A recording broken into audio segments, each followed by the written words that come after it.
Sveiki visi! Jūs žiūrite kanalą Bitai ir Baitai. Tai 96 pamoka, kurios metu mes kalbėsime apie savo exceptionus. Prieš pradedant, prašau paspauskite mygtukus like ir subscribe.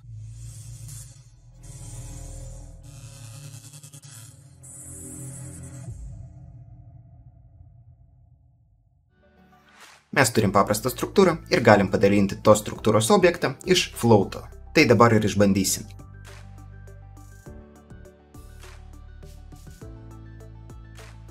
Perrašysim papildomai toString metodą ir matome, kad rezultatas pas mus išeina teisingas. Pabandysime dabar padalinti iš nulio. Dėl to, kad ten pas mus yra float tipas, tai exceptioną mes negausim. Ir mes kaip atsakymą atgal gauname begalybę. Bet mes norim uždrausti dalybą iš nulio čia. Padaryti taip, kad būtų mestas exceptionas. Tai jeigu mes norim mesti exceptioną, mes galim čia padaryti papildomą patikrinimą. Jeigu pas mus išeina taip, kad daliklis yra nulis, tai mes, naudojant raktažodį throw, galim sukurti ir mesti naują exceptioną. Tai mes nurodome tipą exceptioną, kurį norim mesti, ir metam tokiu būdu tą exceptioną. Ir po to tą exceptioną mes galėsim pagauti. Tai jei aš dabar paleisiu kodą, mes gauname divide by zero exception, vietoj rezultato, kuris pas mus buvo prieš tai. Ir tokiu būdu mes galim mesti ir kitą exceptioną. Tarkim, aš galiu mesti paprastą exceptioną ir parašyti papildomą žinutę. Ir kaip matote, aš ir gaunu tą exceptioną čia. Ir tas exceptionas gali būti pagautas. Ir dabar, kaip jūs matote, kai mes įdėjome tą kodą į try bloką, tai catch bloke mes pagavome tą exceptioną ir galėjome išvesti pranešimą.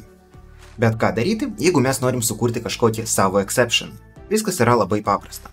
Mums tiesiog reikia sukurti naują klasę ir paveldėti exception tipą. Tai iš pradžio aprašysime situaciją, kur gali įvykti klaida, ir po to sukursime savo exceptioną. Pas mus bus indeksatorius, naudojant kurį mes galėsime nustatyti arba gauti ašį pagal indeksą. Tai jeigu indeksas yra 0, mes atiduosime x, jeigu indeksas yra 1, mes atiduosim y. O visais kitais atvejais mes pasakysime, kad index out of range exception. Tai mes vėl naudojame tą tipą, kuris pas mus jau egzistuoja. Pažiūrėsime, ar tikrai viskas pas mus veiks. Pabandysime gauti elementus pagal nulinį, pirmą ir antrą indeksą ir pažiūrėsime, koks pas mus bus rezultatas. Ir kaip jūs matote, mes gauname dvejetą, ketvirtą ir exceptioną, kuris pas mus ir turėjo būti. Ir dabar sukursime savo exceptioną, naudojant kurį galėsime sužinoti daugiau informacijos.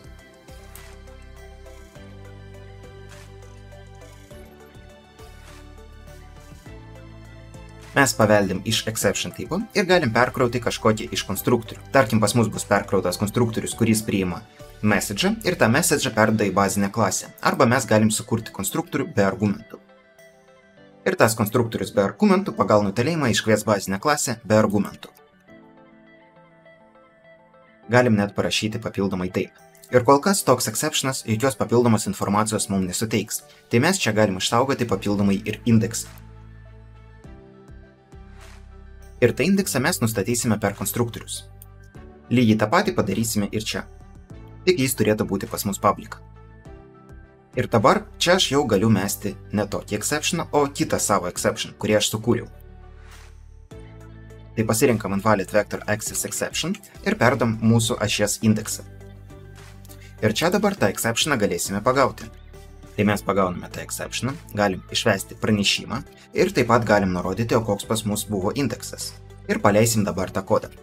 Ir kaip jūs matote, mes pagavome savo exceptioną, kurį patys ir sukūrėme. Ir net galim ištraukti reikalingą mums papildomą parametrą. Tai dabar jūs žinote, kaip mesti exceptionus ir kaip kurti savo exceptionus. Jei norite užsakyti pamoką, galite tai padaryti paspaudus pirmą nuorodą video aprašyme. Ačiū, kad žiūrėjote, lauksiu jūsų kitoje pamokoje.